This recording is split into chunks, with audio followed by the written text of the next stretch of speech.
Good evening, everyone, and welcome. Thank you for joining us. Before we move forward, I would like to take this moment to acknowledge that we are gathering on the traditional and ancestral lands of the Miami, Potawatomi, Shawnee, Lenape, and other Native peoples of the past and present. Founded in 1969, this campus stands on the historic homeland of Native peoples and, more recently, that of a vibrant Black community. Again, we honor those who have cared for this place in the past, and we hope sincerely that its current use for the pursuit and sharing of knowledge and understanding, which are goals of the university, will lead to a future that is more equitable and just. It is my great pleasure to introduce today's speaker, artist Carlie Trosclair. I should have made sure that was her. Okay, perfect. Growing up in New Orleans as the daughter of an electrician, Carlie spent much of her upbringing inside historic homes in various stages of construction and renovation. This is evident in her work, which uses latex as an architectural skin, transforming structural remnants into sculptural installations that explore the genealogy of home, memory, and the layered histories embedded in architecture. Carlie earned her MFA from the Sam Fox School of Design and Visual Arts at Washington University in St. Louis and her BFA from Loyola University, New Orleans. She has participated in residencies across the country, including the Bemis Center for Contemporary Arts, the Joan Minchell Center, and the Long Haven Artist Residency, among many others. And please welcome me and, oh, could you even hear me that whole time? Okay, cool, great. All right, please welcome me in joining Carlie Trosclair.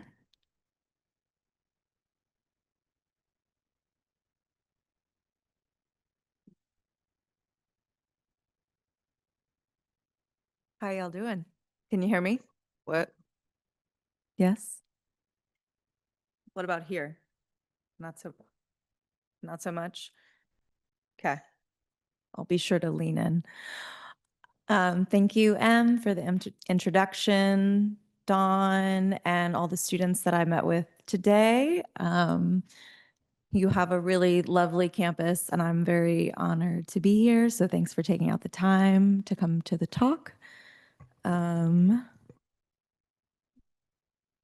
I'm just like getting my, okay.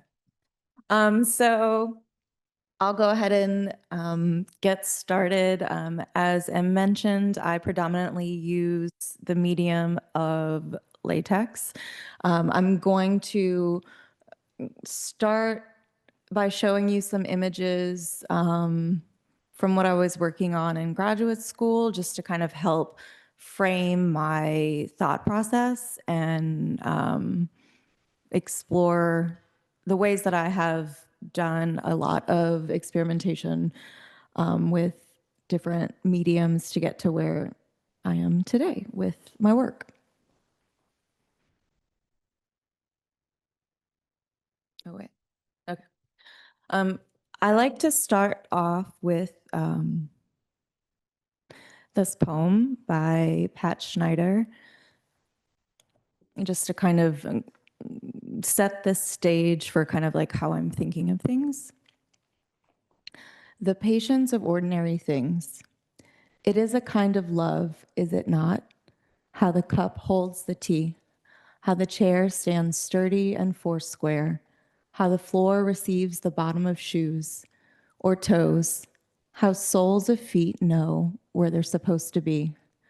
I've been thinking about the patience of ordinary things, how clothes wait respectfully in closets, and soap dries quietly in the dish, and towels drink the wet from the skin of the back, and the lovely repetition of stairs, and what is more generous than a window. So this is an image of me in my first year of graduate school. My background is in painting, and in my undergraduate, I was doing a lot of explorations of three-dimensional painting. So I was experimenting with the armature, and I would wrap canvas around sculptural armatures and then paint them. So they were kind of these like assemblage wall pieces. And, looking at bringing the work off of the wall more and more. My final show in undergrad, I had like sculptural paintings hanging from the ceiling. Sorry. I had sculptural paintings like hanging from the ceiling, and I was very interested in the viewer having to walk within the space of the work. And, I was looking at Baroque and specifically Bernini, and was just really fascinated by the shift of a medium or a material like fabric, right? That is an extension of our clothes. It replicates the form of whatever it's kind of wrapped around, but then within these Baroque sculptures, there is this frozen movement that was really alluring to me. And thinking about fabric as a narrative, fabric is like a verb to tell like the emotive essence of the story that was within the sculpture. So I was doing these fabric dippings in plaster and different types of mediums, and then kind of draping them. At the time, I was also reading Bachelard's Poetics of Space, and was really the poetic, not to be redundant, but the poetic language and the way that he describes like home and domesticity and like the body within the home. It was just like I had a really visceral reaction to it. And specifically, what has always stuck out to me is how he talks about how a bird makes its nest.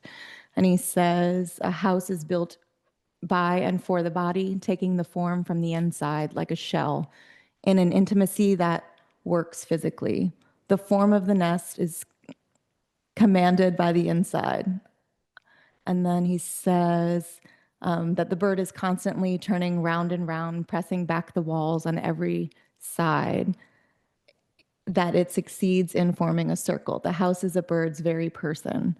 So then he goes on to explain that like the physicality of the bird's body and like this, almost like the labor and the suffering of the bird having to use its body and carve out the interior of its space had me then reflecting on our built environment and whether or not our built environment reflected our bodies. And so I was thinking about that and fabric being this kind of intermediary between the body and the built environment.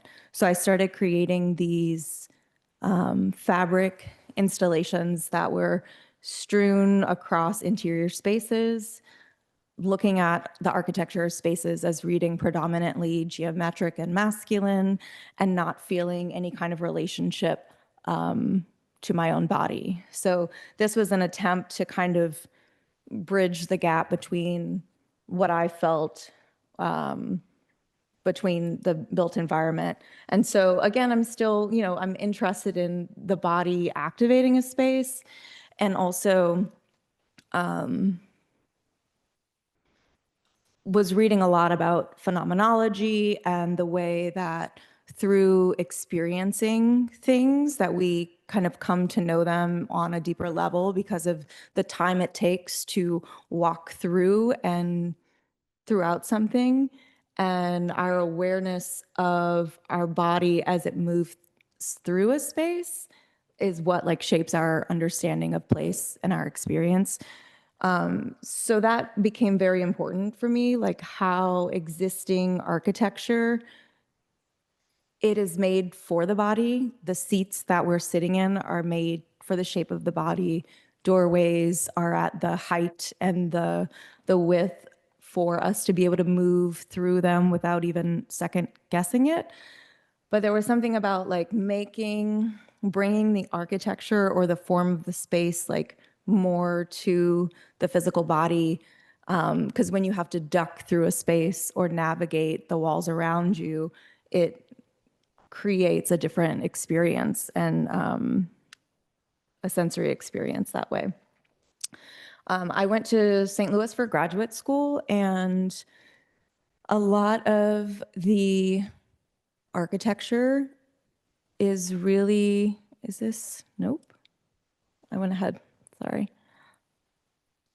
A lot of the architecture is made up of these old layers that once they're exposed to the environment start to unfurl and peel away. So it's like in the undoing of the surface through water damage, you start to see how something is made, kind of like understanding something by taking it apart. And so I was really fascinated with these multiple layers, thinking about an architectural skin. So thinking about like using the fabric to create interiors, and then thinking about the skins of places that already exist. So looking at wallpaper, plaster, brick. This piece is titled Mend. It was created during a residency at the Vermont Studio Center. It was the first residency I had ever done, and there was this vacant building that this wall in particular had rotted from water damage. And everything on the floor, the plaster, the wallpaper, those, in addition to the fabric, are the only materials that I use to piece it together. So I was finding the pieces that had essentially broken off over time and mending the wall back together.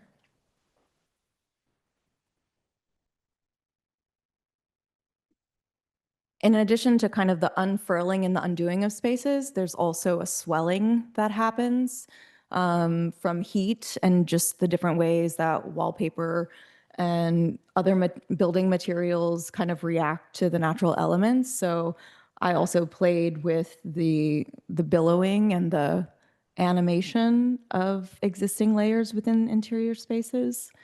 Also tracing watermarks, finding these smaller terrains and islands and finding these patterns. This is a water damaged wall that I was invited to create a site responsive work to, and I was starting to really understand that everything that I was responding to compositionally was because of water. And so the design, if you will, in the deterioration of the paint and the plaster was mimicking like the natural environment. So kind of this reclamation, but also thinking about how we place value on things. So if a pattern is decorative and floral and we assign that as like beautiful, like what is then the difference between something that's deteriorating that also has like a design pattern, but it's just not really operating like it used to. So what I did was using I think a Dremel tool, carved out the outline of the water pattern within the plaster to reveal the brick, and then additionally played with the pressure and the depth of the Dremel to excavate different paint colors that had made up the wall. So kind of like the darker blue is at a certain pressure that I was able to kind of draw it out and peel back the layer. And this is that piece. Another, at the time I was doing a lot of site responsive works in vacant buildings. And a lot of these would either get demolished with the building or they would get plastered over. This one I loved because it was the water, like plumbing, was built over it and encapsulated in the wall. And the folks who bought it turned it into artist studios. It was like an old school. So the work lives inside the wall. There's this whole other layer of the history of this work that I made that's just behind a toilet. Let's see, where? Okay, sorry, I just want to make sure on time. Also with these site responsive works, I had an invitation for my first museum show in 2014, and I was really wrestling with the fact that museums do not show any history. It's like the antithesis of a museum to show any remnants of who was there before. So there's kind of like this erasure that's happening. And the museum in particular in St. Louis, the Contemporary Art Museum, was rooted in this historic neighborhood that there was a lot of demolition that made way for these new museums and these newer buildings for the arts. But within a particular mile radius, there were a lot of buildings that were either neglected or foreclosed, or folks were forced out because of eminent domain, all kinds of things. So there was this high contrast of like wealth and discarded, unvalued property and land. So I collected 150 2x4s off of demolition sites and decided to create an installation where they were embedded into the wall, and I used wallpaper from a local shop that had printed this paper, and it was like dead stock because no one wallpapers anymore, but it was like from the area. So what resulted was this piece titled Fisher that I kind of reimagined what the interior of the museum wall would be if it reflected the neighborhood that it was in. And then over time, so it begins as this like small eye-level fissure and then grows out and starts to deteriorate across 150 50 yards, 50 feet across the museum wall. So that just like really kind of, thinking through like history and erasure and just the layers of the folks who have lived in spaces before. It was, when I went to St. Louis, I think the home that I lived in for 8 years, it was built in like the 1880s, 1890s. And so the latex started coming in as like this other idea of like an architectural skin.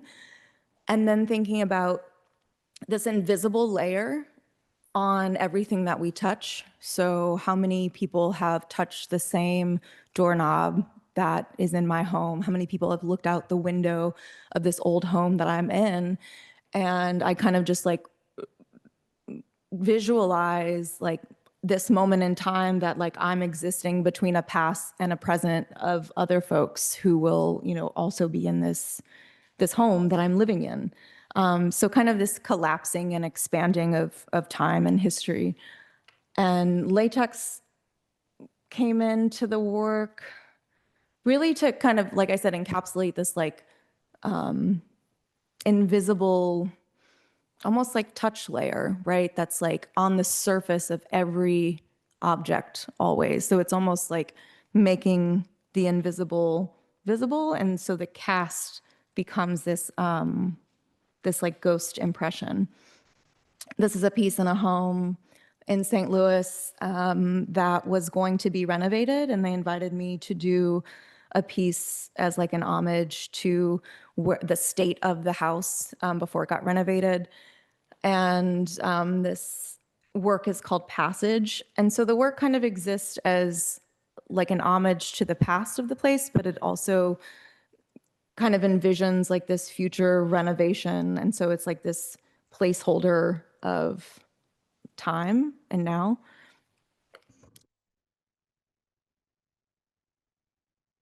So the latex it's a liquid. It's a liquid rubber latex. It comes from a rubber tree. It's painted onto an existing surface at the scale of the thing that I've chosen as the subject. And when I first moved back, so from New Orleans, did my undergraduate there, moved to St. Louis for graduate school, stayed there for 12 years. I moved back to New Orleans through a Joan Mitchell artist residency, which is 5 months long. And I realized within a couple weeks of being back in New Orleans that I was dealing with history and the idea of home, and I hadn't really, I was from a historic city that had a lot of the layers and history and my own things that if I was going to be vulnerable within my work, that I had to then make work about the place that I was from. So this is the first piece that I made back in New Orleans in 2019. And I was reading a lot about the architecture of New Orleans and the front porch, specifically how within so this is a double shotgun home, which seems obvious to me, but maybe it's just a hall of rooms. And the idea is that you can shoot a shotgun from the front door to the back. But really, it's designed that way for airflow. And because the climate is so tropical and hot, just the environment and building spaces in a way that is cooling is really important. And the front porch, in addition to kind of like being this space of airflow, a lot of folks will sit out on the front porch during the summer because it's cooler than being inside. A lot of folks don't have AC. And so it kind of becomes this passageway where the built environment and the natural environment meet. And also I liked concentrating on the front porch because it is also a place of meeting. A lot of folks in the South spend time on the front porch. There's a psychology behind like why we feel comfortable on the front porch, because our back is like secure in our home and what we're comfortable in, but then we can still access the public and the outside world, but at a distance that's kind of safe. So it's really this intermediary space that's like really interesting to me. And I was thinking about the breath and body and kind of this airflow. So I mentioned that the latex is painted on in a couple layers, and then once it's dry, it's peeled off much slower than this because it is very fragile, and it takes the impression of the piece. So for this work, it's titled Chrysalis, Reflections on the Interstitial. And the interstitial is kind of this like middle ground and this middle place. And I'm kind of, in the way that it's being displayed, nodding to the fact that like architecture is looked at as this stable, rigid, fixed thing, but actually being from the Gulf South, being vulnerable to the climate crisis, and of course, Hurricane Katrina, which we just had a 20-year anniversary commemorative a couple weeks ago. The idea, I think, of what I started to explore was the idea of home being more vulnerable and malleable and more reflective of how memory works. So it being this intangible thing that is not fixed and is actually at the mercy of the elements and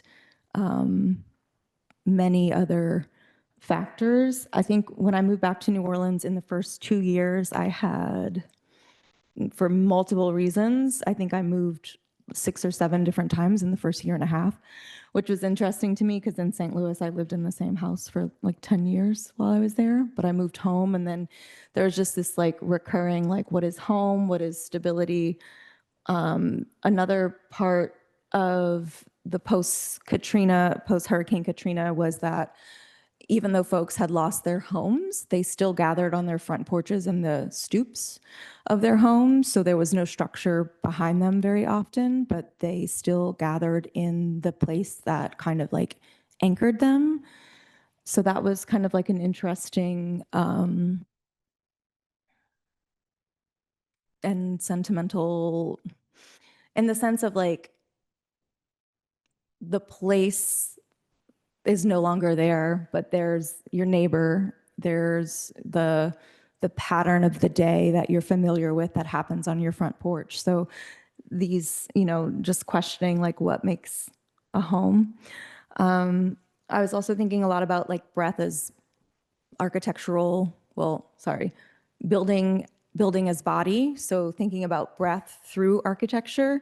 This is a decorative corbel that is an architectural feature on a lot of the home. Actually, I've seen some porches here that have these corbels, and essentially what I did was take one corbel and then cast it 3 different ways, and trying to kind of push the figurative within the work without being literal, because a lot of what I was thinking, have always thought about with architecture, the realization that like within a home, the implication of the body is always present. So because, as I mentioned before, because a chair is made to fit our body, because the doorway is like the size of a person walking through it and stare, everything is relational to our body.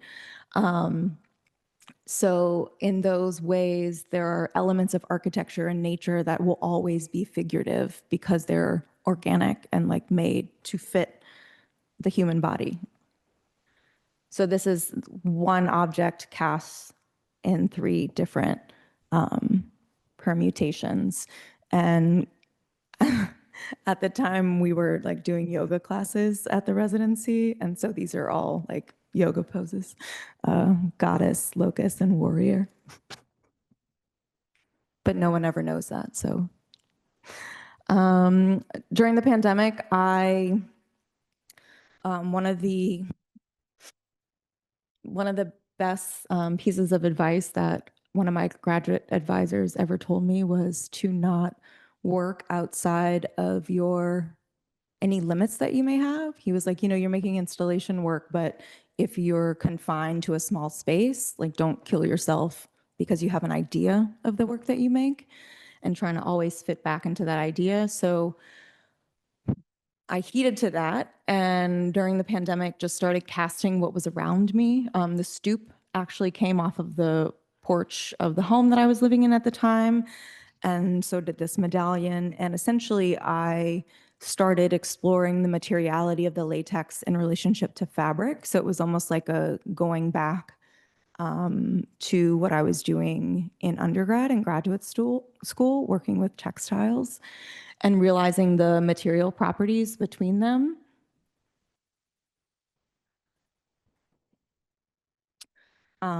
This is one of the pieces that came out of the pandemic times. And I'm gonna read, actually, I'm not gonna read it. I think I'm running. I'm gonna skip ahead.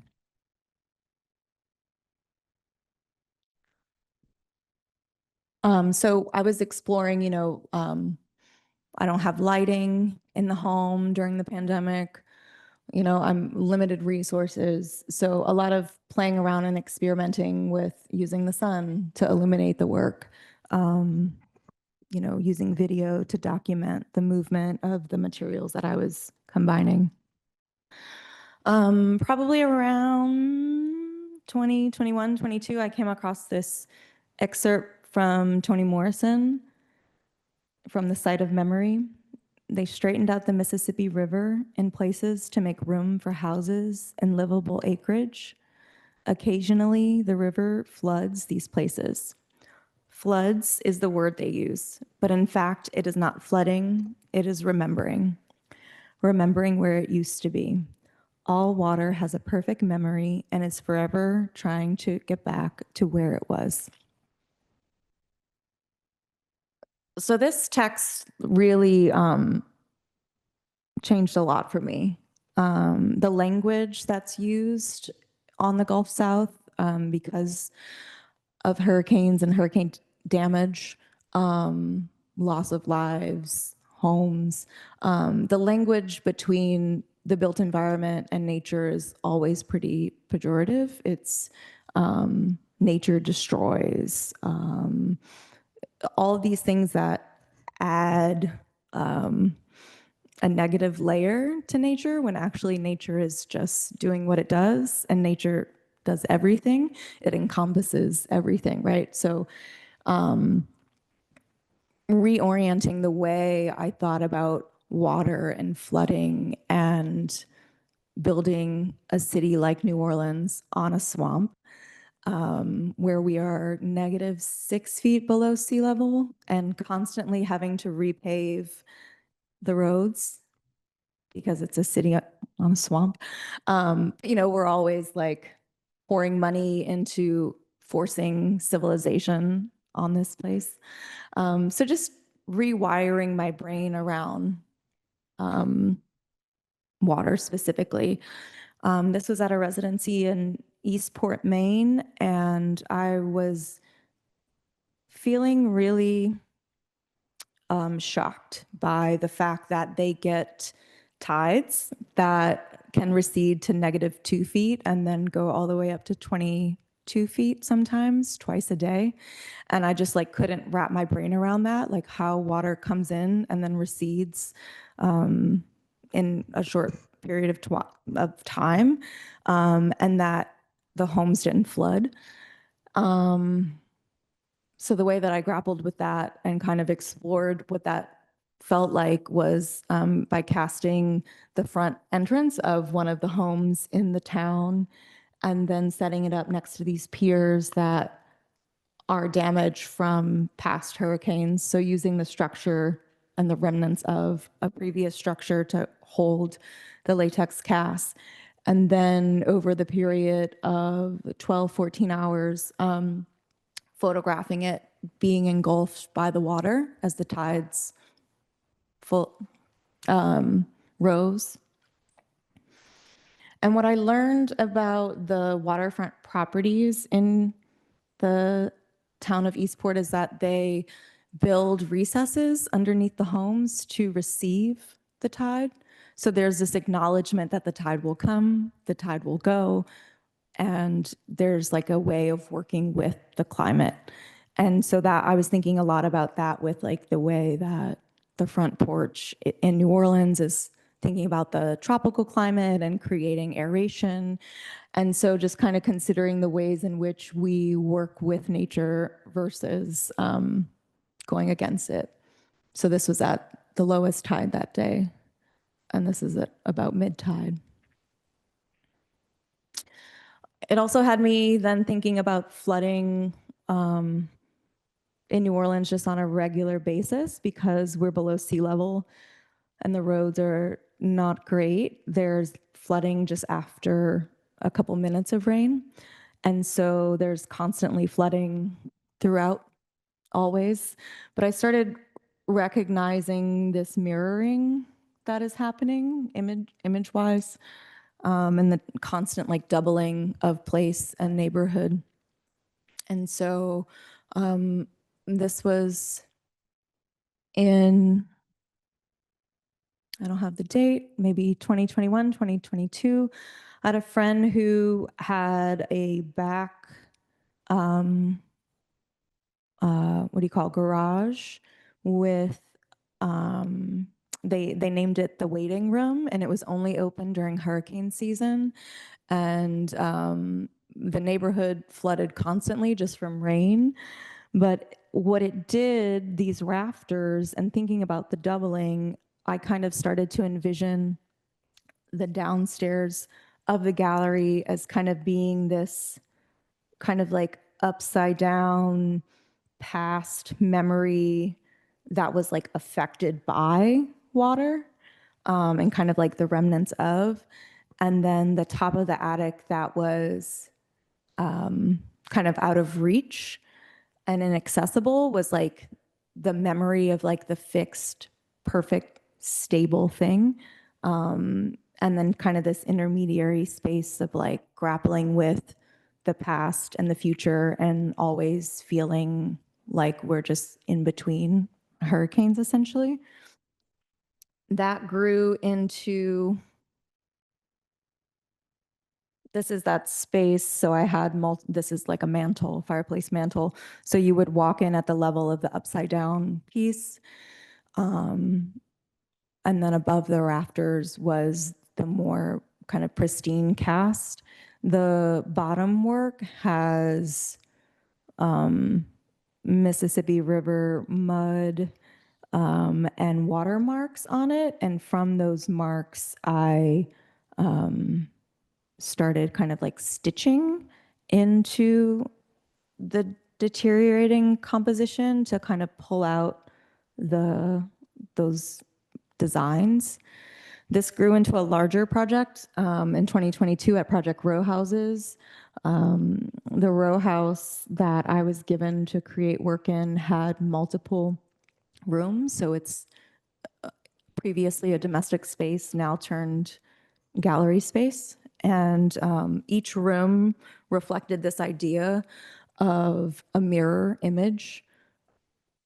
And again, kind of playing with that idea of like the top being the replica and the stable, kind of like secure, at attention, the way that we remember things. And then the bottom being more of like an after the flood, affected, tattered, almost like collapse, but also thinking about collapse as like a release or relief. And so the mantle was in that piece. There was the previous ceiling fan. There's also an armchair. So each room had just the singular doubled sculpture in it.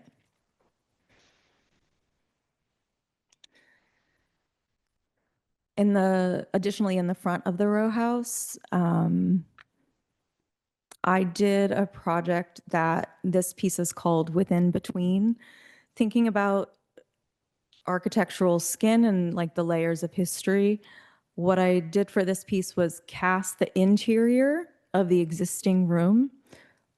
So the room is cast and then suspended 3 feet away from itself.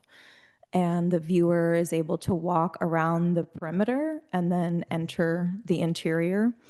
And some kind of like nice effects that happen because of the light is you're able to see the shadow of the person on the exterior when you're inside.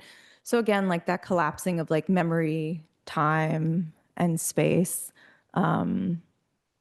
This mirror and some of the decorative elements, the picture frames, don't exist on the walls, but I placed them there for the cast to kind of like reimagine that space when it was a home.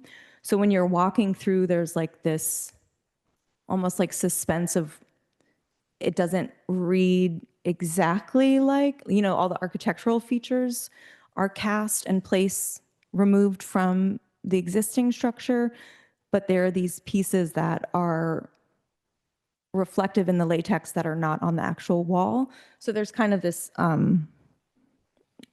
play on like absence and loss, permanence, and impermanence in that way.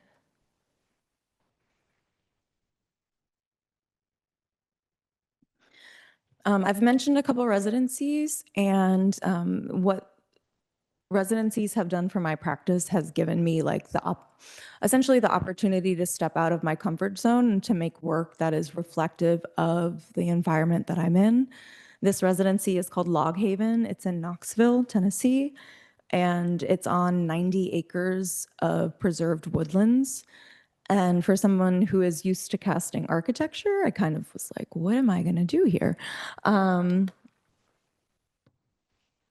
so thinking about like why the subject of architecture is interesting to me as like this holder of memory, past, future, kind of this suspension of time that we exist in it now, I realized that looking broader out, that it occurred to me that trees are the ultimate holders of time and memory. It's in the tree rings, it's in the bark.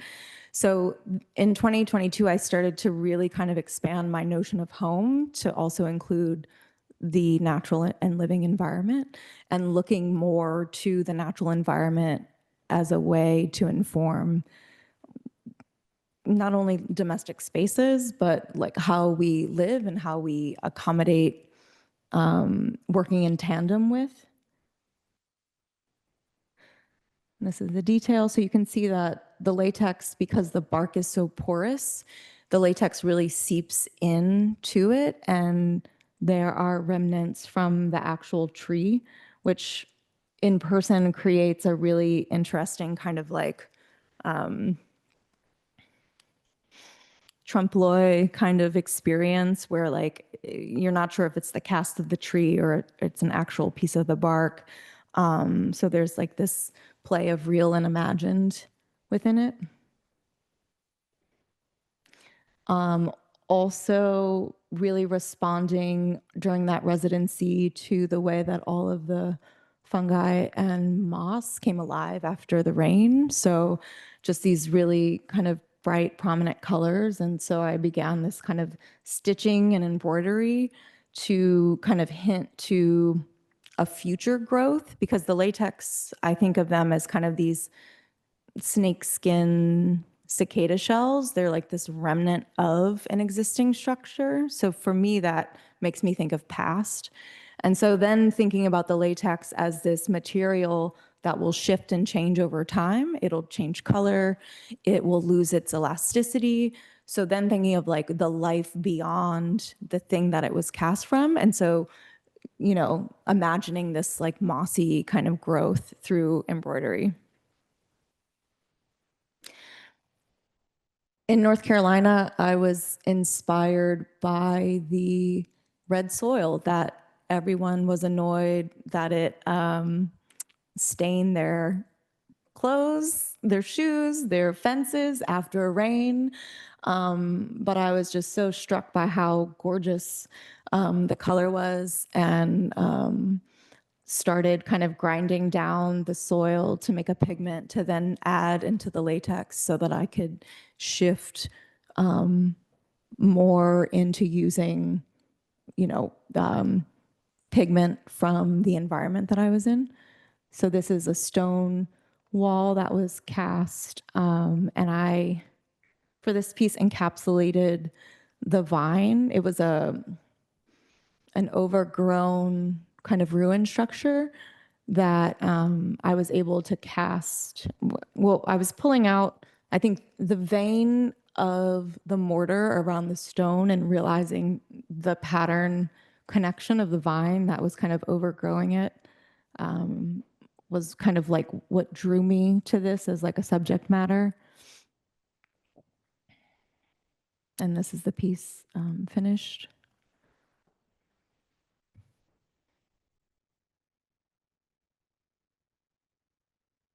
This is an installation view of an exhibition that I had last, I want to say October in New Orleans. I am forgetting the title. But you can see the cast of the bark that I had cast in Knoxville. Those pieces are called woodland terrains. The piece that is hanging overhead up to the right-hand corner are 3 archways from the French doors of my parents' home in New Orleans. And for this work, I was thinking, oh, the title is from a poem, a line from a poem, and it's allowed our edges to merge.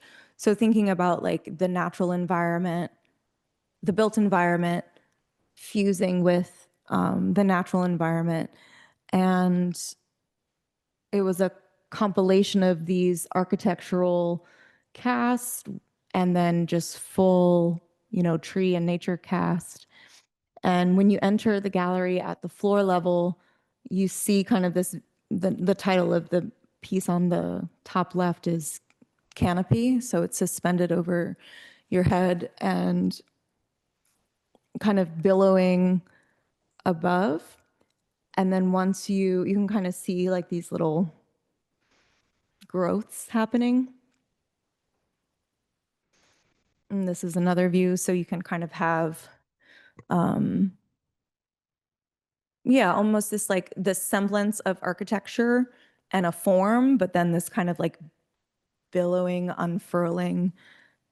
And then the top of the piece, when you walk upstairs on the mezzanine looking down, is when it kind of reveals itself as this brick wall that is at your, essentially on the floor level. So once standing is now kind of like at this imposition of like you're able to look down at something that you're usually looking up at, and growing out of the brick are these cypress knees. Cypress knees are attached to cypress trees, which are prominent in the South. And what's fascinating to me about cypress knees, and the reason that I wanted to cast my parents' home, is because when my parents moved to this neighborhood, we were one of the first, I think, like 10 buildings, 10 homes. And so as they were building their house, there were, it was essentially swamp surrounding it. And now the subdivision is completely filled with houses. There are some trees, but these pesky little cypress knees don't know that it's a neighborhood. They don't know that it's a suburb. There's this memory of the cypress trees. And so people spend thousands of dollars every couple years to excavate these cypress knees that are just growing and essentially doing their job in the landscape of the place that they're supposed to exist in. So I kind of love this like persistence of place. And for me, like when they can get up to 4 feet tall when left like untrimmed. So that, they're essentially like a couple, like a foot or two.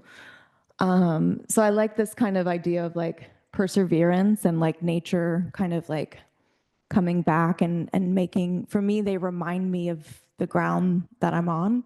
It reminds me that I live on a swamp despite the homes that are around it. And they're kind of these like persistent memory markers, essentially.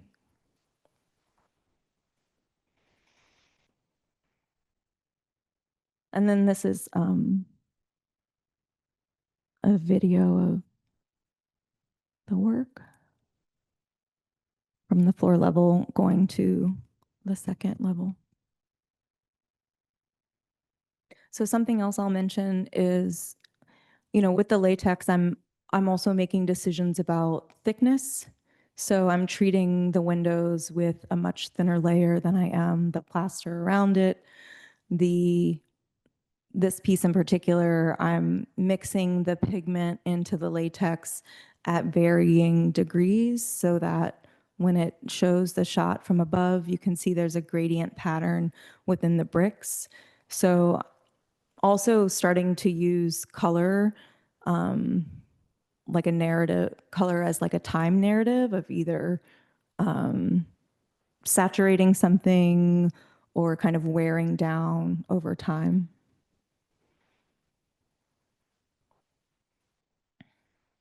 And you can kind of see a little bit in the background. This is actually a good example of like there's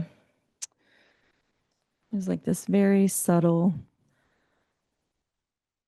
it really moves like fabric, the work.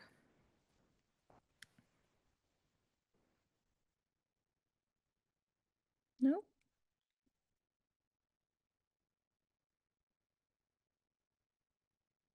How am I doing on time? 10? 5 minutes? So I'm going to quickly bring you all to 2005. February of this year, I had a show in DeLand, Florida, and had an opportunity to do a cast in a historic home there.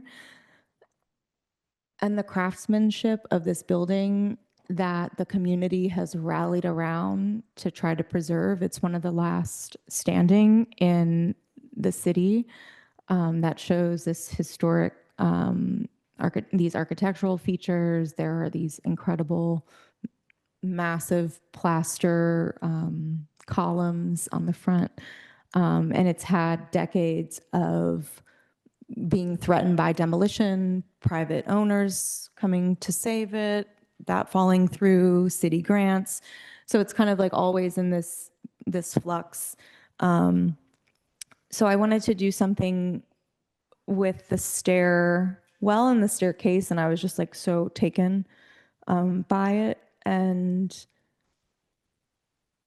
created this piece that kind of imagines the spindles of the staircase transitioning into vines and trees, and again, like that fusion and architecture kind of being imagined as this space that is always changing, always growing, and it being essentially alive and looking at these changes and shifts of not only ownership, but just the effects that nature has on architecture as part of its history and part of its like surface texture history as well. And these are some details. Oh, so the work is being deinstalled right now in Maine. So this is new work that was just completed in the past couple months.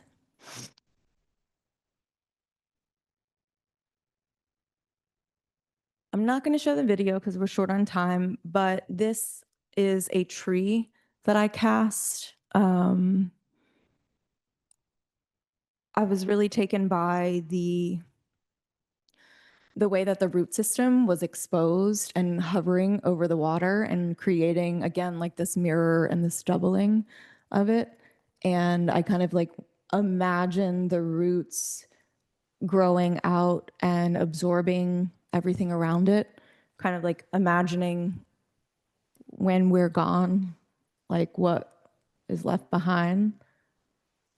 And it resulted in this cast of a tree that the roots are transitioning into different furniture elements. So there are chairs, tables, cast iron elements that the roots grow into and kind of absorb. And there's a detail of one of the chairs. And that's my last slide. Thank you.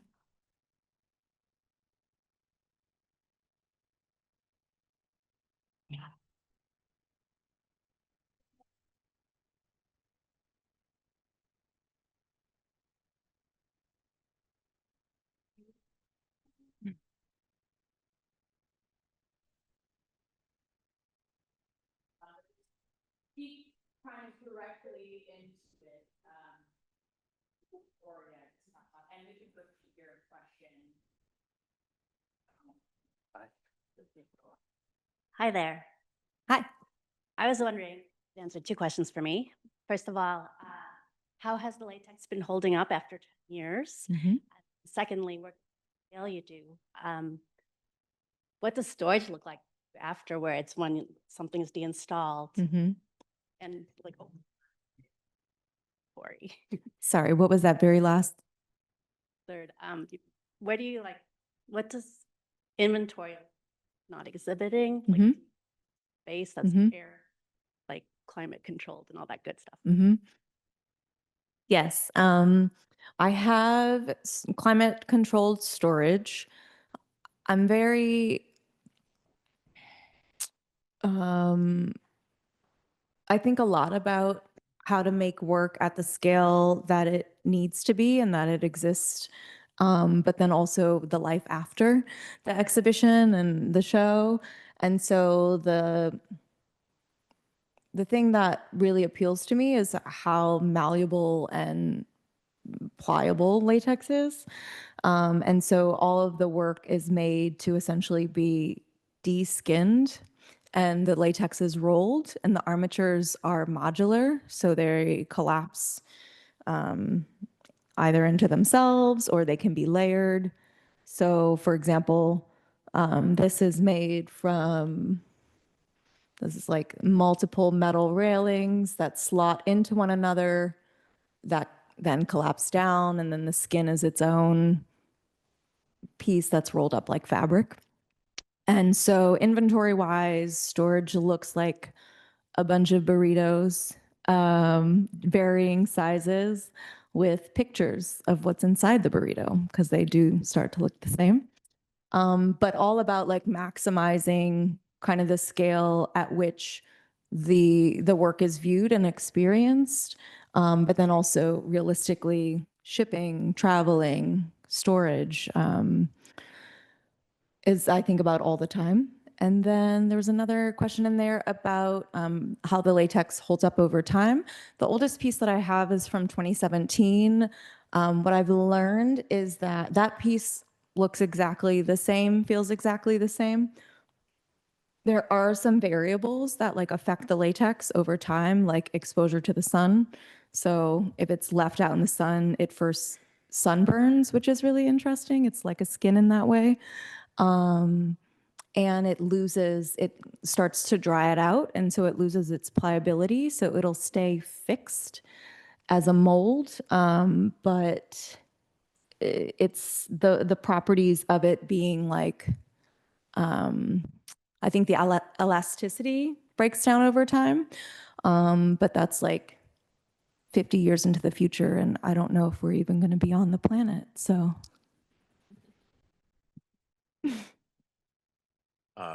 Did you use latex? Use something else? Thing you cast?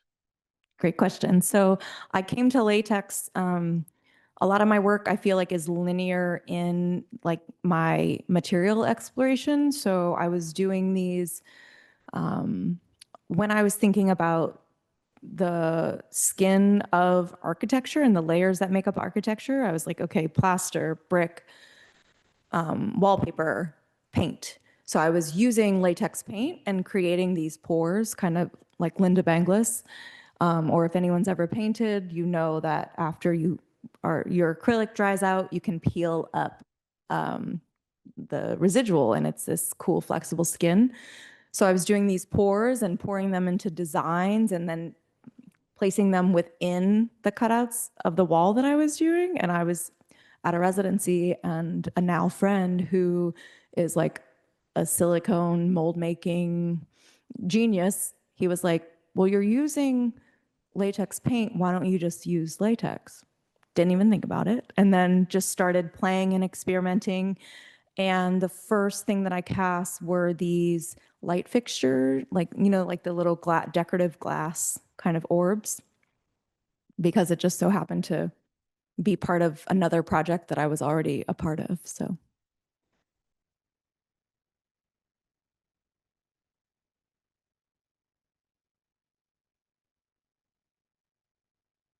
Hey, what inspired nature? Whoa, that's not fair.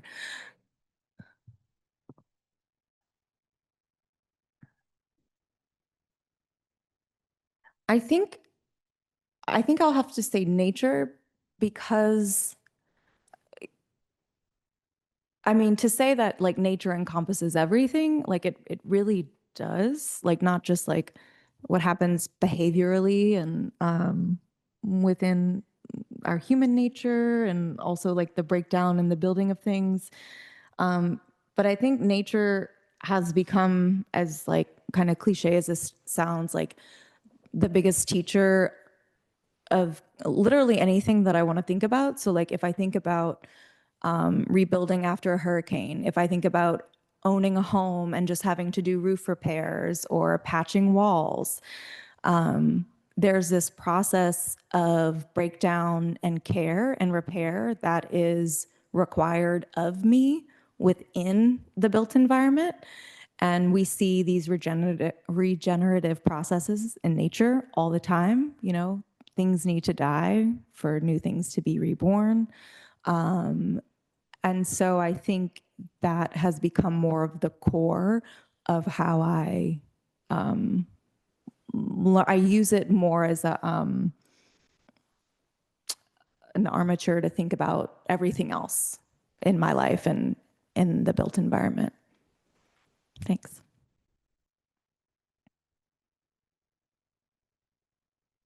A couple. This thing is funny. It's kind of like hot potato. Yeah, maybe in the context of giving the talk in a university setting, mentioned like some good advice that's from your former professor about, not being limited. So maybe if you had any like advice for Mhm. students here. B, I'm kind of curious.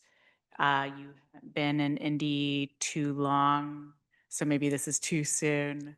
Maybe we can get a response later. But is there anything so far, a little bit of time being in the city or driving through Indiana that you already feel like is kind of inspiring you or you would want to respond to? I definitely have. I haven't explored too much. I got here yesterday, but I've walked from the friend's home that I'm staying in to the local coffee shop and have multiple images on my phone already of like, we call it gingerbread houses, but essentially the decorative wooden scroll work that's on the porches. So I definitely, those have stood out to me. And then there was a house or two that had a very interesting like trim background color palette. And if you've ever visited New Orleans, we love to combine the craziest colors you've ever seen, and somehow they all work. So I have some photos of different decorative, but also kind of like color things that have been inspiring. And the other question, the advice. Yeah, I think that getting outside of my comfort zone has been the best thing for my practice, because I do think that like the ability to kind of like localize what you're interested in and make it like as vulnerable and specific, like that is going to translate like on a broader human scale. And the reason I think that not limiting oneself, like my professor had suggested, not only just in like scale of the work, but also like the idea I've had about myself as a particular type of artist. There have been residencies that I've gone to that I'm just like, well, I'm an installation artist. What is an installation? Like, how is this going to fit into my already existing portfolio? And I've gotten better at it over the years, but it usually takes me some time to really locate myself in the place that I am in and forget about past work, future work, and just be like really specific to the now and where I am and what is exciting about the place that I'm in and responding to. And I think it's opened up more possibility to be just attuned to that without like limiting yourself and kind of boxing yourself in.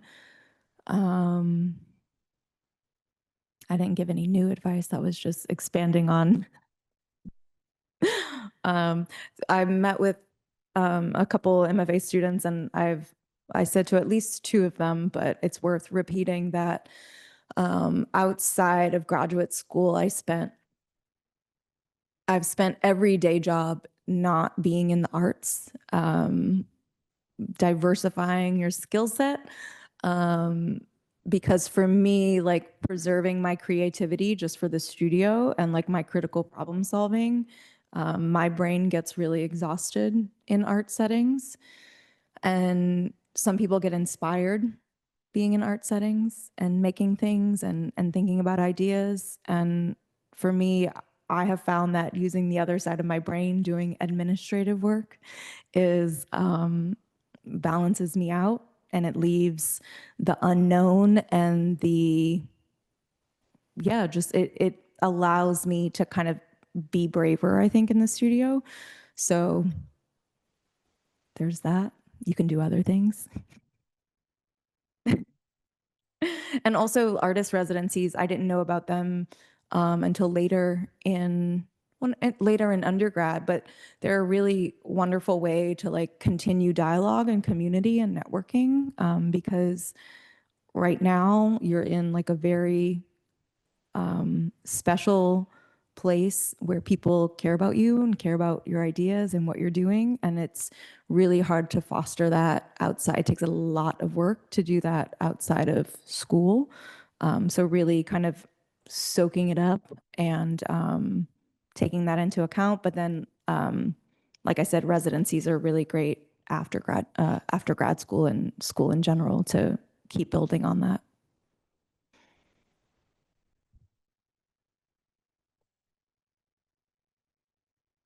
You pull all influences, very layered work, meaning wise, and I loved like the poems that you took inspiration from. Do you have a certain process you've developed over your career of like collecting your thoughts and like which to then put back into the work? Yeah, that's such a really good question. I find myself, I did this program, it was called Community Arts Training in St. Louis, and one of the advisors of the program was a writer, and she had us, I think it was, we had to write for 5 minutes without picking up our pen.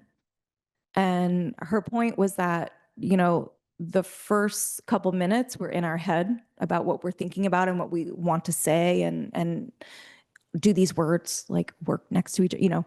But her point was that like the more you're writing and you just keep it going, that you kind of get to the heart of the thing and you don't overthink it. And I think that language and poetry for me, and just like starting my day with reading poetry, because I mean, everything is made up, right? Like all this shit's made up. Capitalism is made up, you know, somebody's brain came up with that, right? So like on a very small scale, I look at poetry and I read these words that don't usually go together, or these like ways that the stanza's broken or whatever. And it just reminds me that everything is made up. And so if everything is made up, then you can make whatever you want, right? So I think there's just this malleability that poetry kind of like allows me to get in the right headspace to then enter the studio and just kind of dream and imagine.